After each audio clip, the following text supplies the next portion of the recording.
నమస్తే. తెలంగాణలో పల్లె నుంచి పట్టణం దాకా ప్రతి వార్తను ప్రజలకు చేరవేసే సరికొత్త ప్రయత్నం. ప్రతి జిల్లా నుంచి సంక్షిప్త రూపంలో సమస్త సమాచారం. తెలంగాణ 33 జిల్లాల సమగ్ర వార్తా స్రవంతి మీ ముందుకు తెచ్చింది టీ న్యూస్. 33 జిల్లాల నుంచి మా ప్రతినిధులు అందించే 33 వార్తల్ని ఇప్పుడు చూద్దాం.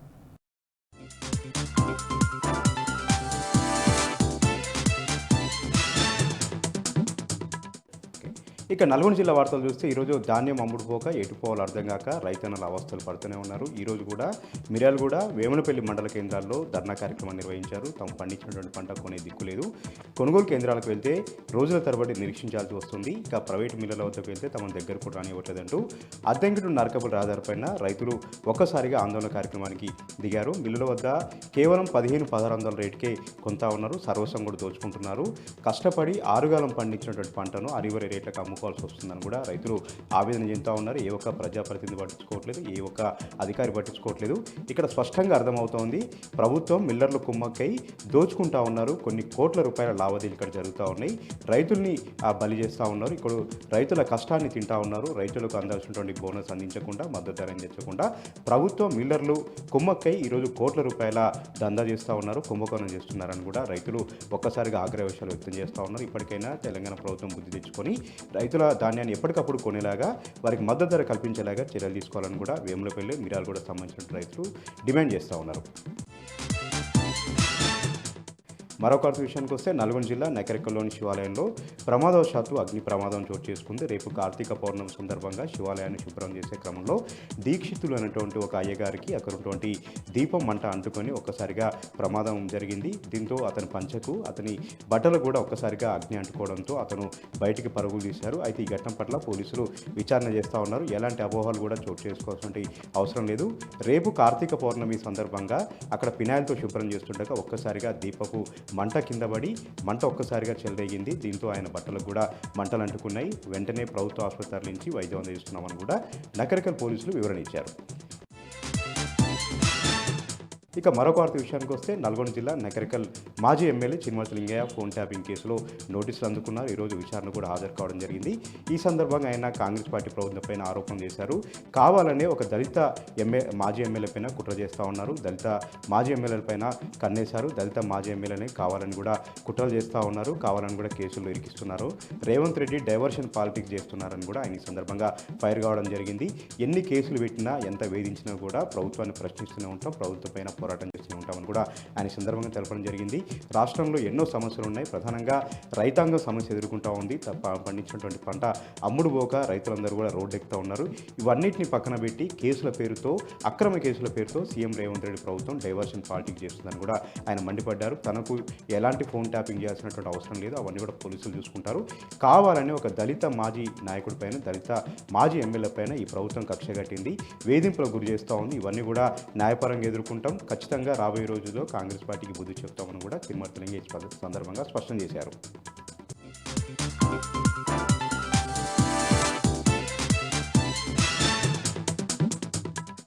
నేను శేఖరాచారి. నాగర్ కర్నూలు జిల్లా ప్రధాన వార్తలు చూసినట్టయితే, జిల్లా కేంద్రంలోని బాయ్స్ హై స్కూల్లో లీగల్ సర్వీసెస్ అథారిటీ ఆధ్వర్యంలో చిల్డ్రన్స్ డేను ఘనంగా నిర్వహించారు. ఈ కార్యక్రమానికి ముఖ్య అతిథులుగా జిల్లా ప్రధాన న్యాయమూర్తి డి రాజేష్ బాబుతో పాటు senior civil judge Sabitha, bar association ప్రతినిధులు, న్యాయశాఖ అధికారులు, డిఓ గోవిందరాజుతో పాటు ఉపాధ్యాయులు, విద్యార్థులు పాల్గొన్నారు. ఈ సందర్భంగా నిర్వహించినటువంటి క్రీడల్లో ఉత్తమ ప్రతిభ కనబరిచిన వారికి మెమంటోలు అందజేసి అభినందించారు. ఈ సందర్భంగా ప్రధాన న్యాయమూర్తి రాజేష్ బాబు మాట్లాడుతూ, విద్యార్థులు చక్కగా చదువుకొని తమ బంగారు భవిష్యత్తుకు బాటలు వేసుకొని ఉన్నత శిఖరాలు అధిరోహించాలని చెప్పేసి ఆయన విద్యార్థులకు పిలుపునిచ్చారు. మరొక వార్త చూసినట్టయితే, కల్వకుర్తి నియోజకవర్గంలోని కర్తాల మండల కేంద్రంలో కస్తూరిబా పాఠశాలలో రాధాకృష్ణ చారిటబుల్ ట్రస్ట్ అధినేత మాజీ జడ్పీటీసీ దశరథ్ నాయక్ ఆధ్వర్యంలో చిల్డ్రన్స్ డే సందర్భంగా విద్యార్థులతో కలిసి వాళ్లకు అన్నం తినేటువంటి స్టీల్ ప్లేట్లను 220 మంది విద్యార్థులకు పంపిణీ చేశారు. ఈ సందర్భంగా దశరథ్ నాయక్ మాట్లాడుతూ, సేవా కార్యక్రమాలు ఎన్నో చేస్తున్నామని చెప్పేసి ఈరోజు చిల్డ్రన్స్ డే సందర్భంగా విద్యార్థులకు కూడా ప్లేట్లు ఇవ్వడం ఎంతో ఆనందంగా ఉందని చెప్పేసి ఆయన తెలియజేశారు. మరొక వార్త చూసినట్టయితే, కల్వకుర్తి గాంధీనగర్ వెల్ఫేర్ అసోసియేషన్ అధ్యక్షుడు సయ్యద్ ఎజాజ్ అలీ ఆధ్వర్యంలో గాంధీనగర్లో ఉన్నటువంటి అంగన్వాడీ కేంద్రంలో చిల్డ్రన్స్ డేను ఘనంగా నిర్వహించారు. ఈ సందర్భంగా విద్యార్థులతో కలిసి కేక్ కట్ చేసి అనంతరం విద్యార్థులకు స్లేట్లు, పండ్లు పంపిణీ చేశారు. ప్రతి సంవత్సరం కూడా చిల్డ్రన్స్ డేను ఘనంగా నిర్వహిస్తున్నామని చెప్పేసి, గాంధీనగర్లో ఎన్నో సేవా కార్యక్రమాలు చేస్తున్నామని చెప్పేసి గాంధీనగర్ వెల్ఫేర్ అసోసియేషన్ అధ్యక్షుడు సయ్యద్ ఎజాజ్ అలీ తెలిపారు. మరొక వార్త చూసినట్టయితే కల్వకుర్తి నియోజకవర్గం కడతాల్ మండలం మైసిగండిలోని మైసమ్మ బ్రహ్మోత్సవాలు ఈరోజు ఎంతో ఘనంగా ప్రారంభమయ్యాయి. నేటి నుంచి కూడా 9 రోజుల పాటు ఈ బ్రహ్మోత్సవాలు ఎంతో కళ్ళ పండుగగా నిర్వహిస్తారు. బ్రహ్మోత్సవాలకు ముందస్తు ఏర్పాట్లుగా ఆలయాన్నంతా కూడా సర్వాంగ సుందరంగా అలంకరించారు. విద్యుత్ దీపాలతో దేదీప్యమానంగా ఆలయం అంతా కూడా కనిపిస్తూ ఉంది. ప్రతిరోజు ప్రత్యేక కార్యక్రమాలు ఉంటాయి. దీనికి సంబంధించి కార్తీక మాసం కావడంతో కూడా కార్తీక దీపాలు కూడా భక్తులు వెలిగిస్తారు. ఒక ఉమ్మడి మాబ్నారే కాకుండా సుదూర ప్రాంతాల నుంచి కూడా ఈ మైసిగండి ఆలయానికి వచ్చేసి ప్రత్యేక పూజలు చేసి ప్రత్యేక మొక్కులు తీర్చుకోవాలని చెప్పేసి భక్తులు ప్రతి సంవత్సరం కూడా వస్తూ ఈ బ్రహ్మోత్సవాలకు ప్రత్యేకంగా భక్తులు మొక్కులు తీర్చుకొని వెళ్తూ ఉంటారు.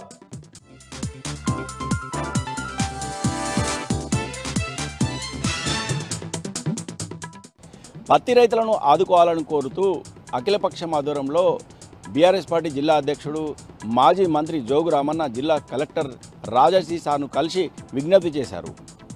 ఇప్పటికే ఆదిలాబాద్ జిల్లాలో ఓవైపు దిగుబడి రాక, మద్దతు ధర రాక, తేమ ఆంక్షలతో పత్తి రైతు తీవ్రంగా నష్టపోతున్నారని, సీసీఐ ద్వారానే పత్తి పంటను కొనుగోలు చేసేలా చర్యలు చేపట్టాలని సందర్భంగా మాజీ మంత్రి జోగు రామన్న జిల్లా కలెక్టర్ను విజ్ఞప్తి చేశారు. గుజరాత్ తరహా మద్దతు ధరను ఆదిలాబాద్ జిల్లా రైతులకు కూడా చెల్లించాలని సందర్భంగా కోరారు. అవసరమైతే గుజరాత్ వెళ్ళి అఖిలపక్షం ఆధ్వర్యంలో పత్తి పంట మద్దతు ధరపై అధ్యయనం చేయడానికి తాము సిద్ధంగా ఉన్నామని, తమతో పాటు అధికారులను, సైంటిస్టులను, ఉత్తమ రైతులను తమ వెంట పంపించాలని సందర్భంగా జిల్లా కలెక్టర్ను కోరారు. ఏదేమైనప్పటికీ పత్తి రైతులను ఆదుకోవాల్సిన బాధ్యత ప్రభుత్వంపై ఉందని, ఇప్పటికైనా అధికారులు చర్యలు చేపట్టి పత్తి రైతులను ఆదుకోవాలని సందర్భంగా కోరారు. ఇక నిర్మల్ జిల్లా వార్తల విషయానికి వస్తే, జిల్లాలో వరి పండించే రైతులు మరోసారి రోడ్డెక్కారు. ధాన్యం కొనుగోలు చేయాలని డిమాండ్ చేస్తూ ఈరోజు కుంటాల మండలం అబ్దుల్లాపూర్ గ్రామానికి చెందిన రైతులు ధర్నా రాస్తారోకో చేపట్టారు. బైన్సార్ నిర్మల్ జాతీయ రహదారిపై దాదాపు 2 గంటల పాటు బైఠాయించారు. దీంతో ఇరువైపులా భారీగా వాహనాలు నిలిచిపోయాయి. ధాన్యం కొనుగోలు చేయాలని డిమాండ్ చేస్తూ రైతులు గత 3 రోజులుగా ప్రభుత్వానికి విజ్ఞప్తి చేస్తున్నప్పటికీ అధికారులు పట్టించుకోవడం లేని సందర్భంగా రైతులు ఆందోళన వ్యక్తం చేశారు. తమ గ్రామంలో కొనుగోలు కేంద్రాలు ఏర్పాటు చేయాలని చెప్పేసి వినతి పత్రం సమర్పించినా ఇటు అధికారులు పట్టించుకోవడం లేదని, ఇప్పటికే తాము ఆందోళన చేస్తూ కులగణన కార్యక్రమం సైతం బహిష్కరించడం జరిగిందని, అయినప్పటికీ కూడా అధికారులు నిర్లక్ష్యం ఉందని, ఇప్పటికైనా ప్రభుత్వం వెంటనే ధాన్యం కొనుగోలు చేయాలని, గత 45 రోజులుగా ధాన్యం కొనుగోలు చేసేందుకు తాము కళ్ళాల వద్దే పడిగాపులు కాస్తున్న పరిస్థితుందని, ప్రభుత్వం వెంటనే స్పందించి తమ ధాన్యాన్ని కొనుగోలు చేయాలని నిలిపి పక్షంలో ఆందోళన మరింత ఉధృతం చేశామని ఈ సందర్భంగా హెచ్చరించారు. ఆర్డీఓ వచ్చి హామీ ఇవ్వడంతో తమ ఆందోళన విరమించారు. ఇక మరో వార్త విషయానికి వస్తే, బాసర పుణ్యక్షేత్రంలోని శ్రీ జ్ఞాన సరస్వతి ఆలయంలో కార్తీక మాస ద్వాదశ క్షీరాబ్ది ఉత్సవాలు ఘనంగా కొనసాగుతున్నాయి. ఈ సందర్భంగా భక్తులు పెద్ద ఎత్తున ఆలయానికి తరలివచ్చారు. ఉదయం సమయంలో గోదావరి నదిలో పుణ్య స్నానాలు చేసి అమ్మవారిని దర్శించుకున్నారు. ఈ సందర్భంగా ఏర్పాటు చేసిన కార్యక్రమంలో ప్రత్యేక పూజా కార్యక్రమం నిర్వహించారు. ఈ కార్యక్రమంలో ఆలయ ఈవోతో పాటు ప్రధాన అర్చకులు పాల్గొన్నారు. ఈ ద్వాదశి క్షీరాబ్ది ఉత్సవాల్లో పాల్గొని అమ్మవారి దీవాలను తీసుకుంటే పరమేశ్వరి అనుగ్రహం లభిస్తుందని, అందరికీ మేలు జరుగుతుందని ఈ సందర్భంగా పేర్కొన్నారు.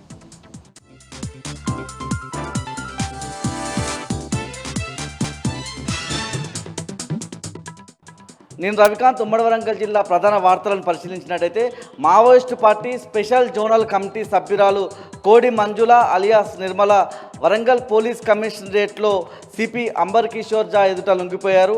ఆమె పేరిట ప్రభుత్వం ప్రకటించిన 20 లక్షల రూపాయల చెక్కును ఆమెకు సిపి అంబర్ కిషోర్ జా అందజేశారు. హన్మకొండ జిల్లా ప్రధాన వార్తలను చూసినట్టయితే, బాలల దినోత్సవాన్ని పురస్కరించుకొని ఇటీవల మృతి చెందిన తోపుడు బండి ఫౌండేషన్ వ్యవస్థాపకుడు షేక్ సాదిక్ అలీ జ్ఞాపకార్థం హన్మకొండలోని వడ్డేపల్లి దగ్గర ఉన్నటువంటి ఓయాసిస్ అనాథాశ్రమంలో ప్రభుత్వం మాజీ చీఫ్ విప్ దాస్యం వినయ్ భాస్కర్ పిల్లలకు పుస్తకాలను పంపిణీ చేశారు. ఈ సందర్భంగా భారత తొలి ప్రధాని జవహర్లాల్ నెహ్రూతో పాటు సాదిక్ అలీ చిత్రపటాలకు పూలమాలలు వేసి నివాళులర్పించారు. ఈ సందర్భంగా దాసరి వినయ్ భాస్కర్ మాట్లాడుతూ సాదిక్ అలీ తన జీవితం అంతా చిన్నపిల్లల చదువు కోసం ఎంతగానో కృషి చేశారని ఈ సందర్భంగా ఆయన అభివర్ణించారు. జనగామ జిల్లా ప్రధాన వార్తలు చూసినట్లయితే కొడకండ్ల మండలం మొండ్రాయి గ్రామంలో వరి కల్లాలను మాజీ మంత్రి ఎర్రబెల్లి దయాకర్రావు పరిశీలించారు. ఈ సందర్భంగా రైతులు ఆయనతో మాట్లాడి తమ బాధలను చెప్పుకున్న పరిస్థితి కనిపిస్తూ ఉంది. ఇప్పటికీ ప్రభుత్వం 500 రూపాయల బోనస్ ఇవ్వడం లేదని, దాంతోపాటు ఈ ప్రభుత్వంపై నమ్మకం లేక తమ పంటనంతా ప్రైవేట్ వ్యక్తులకు అమ్ముకుంటున్నామని చెప్పి వాళ్ళంతా చెప్పిన పరిస్థితి కనిపిస్తూ ఉంది. రైతుల దగ్గర నుంచి ప్రతి గింజ ప్రభుత్వం కొనేంత వరకు వదిలిపెట్టేది లేదని చెప్పి ఈ సందర్భంగా ఎర్రబెల్లి దయాకర్రావు వ్యాఖ్యానించారు. ముఖ్యంగా ప్రభుత్వంపై నమ్మకం లేక ప్రైవేట్ వ్యక్తులకు అమ్ముకున్న వాళ్లకు సైతం ఏదైతే 500 రూపాయల బోనస్ ఇవ్వాలని చెప్పి ఎర్రబెల్లి దయాకర్రావు డిమాండ్ చేశారు. ములుగు జిల్లా ప్రధాన వార్తలను చూసినట్లయితే ములుగు జిల్లా కేంద్రానికి అక్రమంగా కలప తరలిస్తున్న 3 ఎడ్ల బండ్లను పట్టుకున్న అటవీ శాఖ అధికారులు ఆ కలపనంతా కూడా అటవీ శాఖ కార్యాలయానికి తరలించారు. ముఖ్యంగా వెంకటాపూర్ మండలం బూరుగుపేట నుంచి కలపనంతా తరలిస్తున్నట్లు అటవీ శాఖ అధికారులకు సమాచారం అందించడంతో అక్కడ ఉన్నటువంటి అటవీ శాఖ అధికారులు దాడులు చేసి ఆ 3 ఎడ్ల బండ్లను పట్టుకున్న పరిస్థితి కనిపిస్తుంది.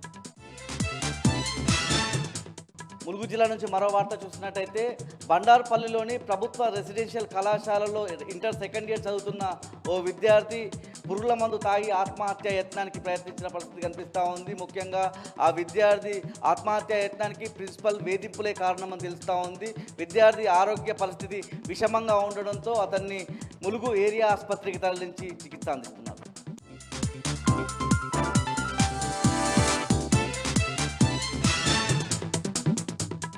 మంచిర్యాల జిల్లాలోని ప్రధాన వార్తలను చూస్తే మంచిర్యాల మున్సిపాలిటీ అధికారుల అత్యుత్సాహం పట్ల విమర్శలు వ్యక్తమవుతున్నాయి. ఎలాంటి టెండర్లు పిలవకుండానే జిల్లా కేంద్రంలోని అర్చనాటెక్ చౌరస్తా వద్ద డ్రైనేజ్ నిర్మాణం కోసం తవ్వకాలు జరపడంతో షాప్ల యజమానులతో పాటు మార్కెట్కు వచ్చే ప్రజలు ఇబ్బందులు పడుతున్నారు. డ్రైనేజ్ నిర్మాణం కోసం తవ్విన కందకాలను పరిశీలించారు మాజీ ఎమ్మెల్యే దివాకర్ రావు. ఎమ్మెల్యే ప్రేమ్ సాగర్ రావు తనకు ఓట్లు వేయలేదనే కక్షతోనే మార్కెట్ ఏరియాలో రోడ్డు వెడల్పు పేరుతో షాపులను కూల్చివేస్తున్నారని, ఎలాంటి టెండర్లు పిలవకుండానే డ్రైనేజ్ నిర్మాణం చేపట్టారని మాజీ ఎమ్మెల్యే దివాకర్ రావు ఆగ్రహం వ్యక్తం చేశారు.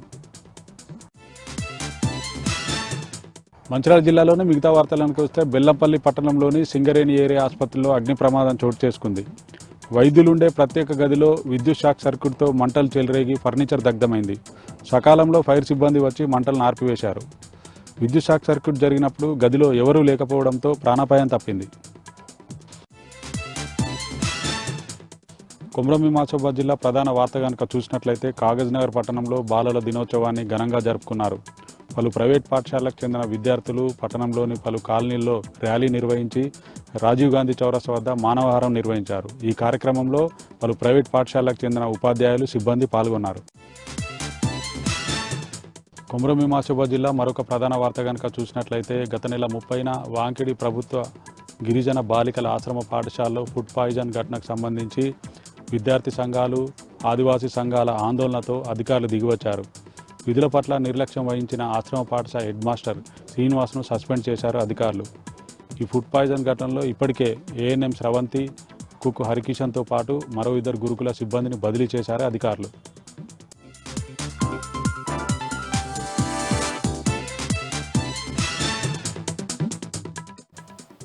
జగిత్యాల జిల్లా నుంచి ఇవాళ ప్రధాన వార్తలు ఒకసారి పరిశీలిస్తే జగిత్యాల జిల్లా మెట్పల్లి ప్రాంతంలో భారీ సైబర్ క్రైమ్ మోసం బయటపడింది. దాదాపు 2 నెలల క్రితము మెట్పల్లి పట్టణానికి చెందినటువంటి ఒక ప్రముఖ వైద్యుడు ఈ సైబర్ క్రైమ్ వలలో చిక్కాడు. అయితే సైబర్ ఇన్వెస్ట్మెంట్ అలాగే ఆన్లైన్ ట్రేడింగ్ యాప్ అంటూ ఇన్స్టాగ్రామ్లో చూసినటువంటి సదరు వైద్యుడు దాన్ని చూసి లింక్ ఓపెన్ చేయడంతో అందులో పెట్టుబడి పెట్టాడు. దాదాపు విడతల వారీగా 69 లక్షల రూపాయలను ఈ సైబర్ నేరగాళ్లు దోసేశారు. అయితే ఆ కేసును సీరియస్గా పరిగణించినటువంటి పోలీసులు విచారణ జరపగా పంజాబ్ ప్రాంతానికి చెందినటువంటి 3 కీలక నిందితుల్ని అరెస్టు చేయగా కీలక అంశాలు బయటపడ్డట్టు మనకు తెలుస్తుంది. దాదాపు ఈ వైద్యుల నుంచే కాదు రాష్ట్ర వ్యాప్తంగా వివిధ జిల్లాల నుంచి అలాగే దేశవ్యాప్తంగా కూడా వీరంతా సైబర్ మోసాలకు పాల్పడ్డారు. కోట్లాది రూపాయలు వీరు పోలీసులు సీజ్ చేసినటువంటి వీరి అకౌంట్లోంచి కోట్ల రూపాయల ట్రాన్సాక్షన్ జరిగినట్టయితే మనకు ప్రాథమికంగా తెలుస్తోంది. పూర్తి స్థాయి విచారణ అనంతరము మరిన్ని వివరాలు మనకు వెల్లడే అవకాశం ఉంది. మొత్తంగా ఈ వైద్యునికి సంబంధించి ఇప్పటివరకు 20 లక్షల వరకు అయితే తిరిగి ఖాతాలోకి మళ్లించినప్పటికీ మిగతా అమౌంట్ అలాగే ఇంకెంతమంది మోసం పోయారు, జగిత్యాలకు చెందిన వాళ్ళు ఎంతమంది ఉన్నారని మాత్రం మనకు తెలియాల్సి ఉంది.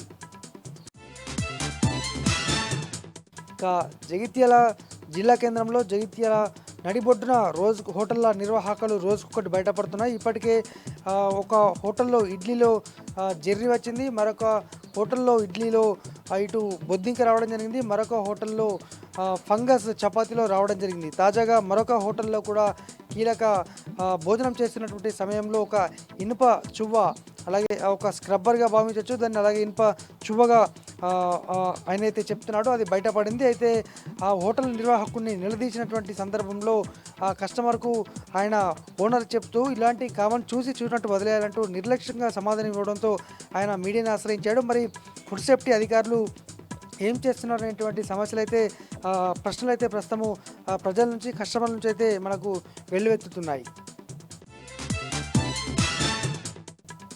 మరొక వార్త, రోజుకొక చోట గంజాయి గుప్పుమడుతున్న విషయం మనకు తెలిసిందే. జగిత్యాల జిల్లా కేంద్రంలో నిన్న పట్టుబడగా ఇవాళ కూడా మెట్పల్లి ప్రాంతంలో మరోసారి గంజాయి పట్టుబడింది. శ్మశాన వాటిక కేంద్రంగా గంజాయిని ప్యాకెట్లుగా చేస్తూ చిన్న చిన్న ప్యాకెట్లో విక్రయిస్తుండగా దాదాపు 2 నిందితులను అయితే పట్టుకున్నారు. వారి వద్ద నుంచి కొద్ది మొత్తంలో గంజాయి పట్టుకున్నప్పటికీ కూడా రోజుకొక చోట గంజాయి పట్టుబడడం ఇంకా కూడా కలకలం రేపుతుంది. మరి పోలీస్ శాఖ ఎటువంటి చర్యలు తీసుకుంటుంది, ఒకవేళ తీసుకున్నప్పుడు కూడా రోజుకొక రూపంలో రోజుకొక చోట గంజాయి పట్టుబడడం అయితే ఇటు తల్లిదండ్రులు అలాగే స్థానికంగా జిల్లా వ్యాప్తంగా కూడా కలకలం రేపుతుంది.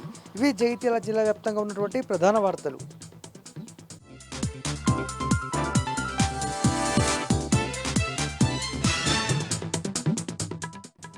ఉమ్మడి మెదక్ జిల్లాలో ఈరోజు ప్రధాన వార్తలు ఈ విధంగా ఉన్నాయి. మెదక్ జిల్లా వార్తలు వచ్చేసరికి మెదక్ జిల్లా ఏడుపాయల వనదుర్గా భవానీ క్షేత్రాన్ని ఈరోజు మహిళా అఘోరి దర్శించుకున్నారు. అక్కడ అమ్మవారికి ప్రత్యేక పూజలు చేసిన నేపథ్యంలో అక్కడికి వచ్చిన భక్తులంతా ఆ మహిళా అఘోరిని దర్శించుకోవడం కోసం ఆమె వెంటపడేటువంటి పరిస్థితి ఉంది. భక్తులంతా కూడా ఒక్కసారిగా ఆమె వెంటపడడంతో స్థానికంగా కలకలం చెలరేగింది. అక్కడి నుంచి ఆమె వరంగల్లోని భద్రకాళి అమ్మవారిని దర్శించుకోవడానికి వెళ్ళిపోయిన నేపథ్యంలో అక్కడి పోలీసులు ఆమెకు పూర్తి రక్షణ కల్పించి అక్కడి నుంచి పంపించి వేశారు. ఇక సిద్దిపేట కలెక్టరేట్లో ఈరోజు నవంబర్ 14 చాచా నెహ్రూ జయంతి సందర్భంగా బాలల దినోత్సవం అత్యంత వైభవంగా జరిగింది. ఆ చాచా నెహ్రూకు సంబంధించిన సేవల్ని ఈ సందర్భంగా కలెక్టర్ మనోజ్ చౌదరి కొనియాడారు.